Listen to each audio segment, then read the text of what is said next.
ஏற்காடு மலைப்பகுதிகளில் பெய்த கனமழை காரணமாக ஏற்பட்ட காட்டாற்று வெள்ளம் விவசாய நிலங்களில் பாய்ந்து ஓடுகிறது. இதுகுறித்து கூடுதல் விவரங்களோடு இணைகிறார் எமது செய்தியாளர் ரமேஷ். வணக்கம் ரமேஷ், உங்களிடம் இருக்கும் தகவல்கள் பகிர்ந்து கொள்ளுங்கள். வணக்கம்.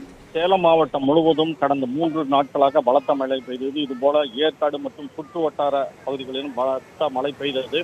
இதனால் ஏற்காட்டில் நேற்று பலத்த மழை பெய்தது. ஏற்காட்டில் மட்டும் சுமார் 23 சென்டிமீட்டர் மழை பெய்தது. இதனால் ஏற்காட்டில் பெய்த மழை முழுவதுமே ஏற்காடு அடிவாரம் மற்றும் இதையொட்டியுள்ள கிராம பகுதியில் பூந்திருக்கிறது. இதனால் வயல்வெளிகளில் தற்போது மழைநீர் தேங்கி கடல்புல் காட்சியளிக்கிறது. இது தவிர நேற்று இரவு ஏற்காடு மலைப்பாதையில் பாறைகள் உருண்டு விழுந்திருந்தது. இதை அகற்றும் பணி நடந்து முடிந்திருக்கிறது. இதை தவிர ஆங்காங்கே மண் மற்றும் கற்கள் விழுந்திருக்கிறது.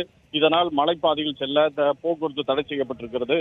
ஏற்காடு அருகே உள்ள விவசாய நிலம் முழுவதுமே மழைநீர் தேங்கி நிற்கிறது.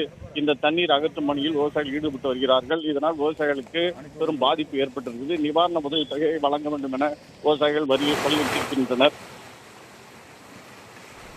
நன்றி ரமேஷ், உங்கள் தகவல்களுக்கு.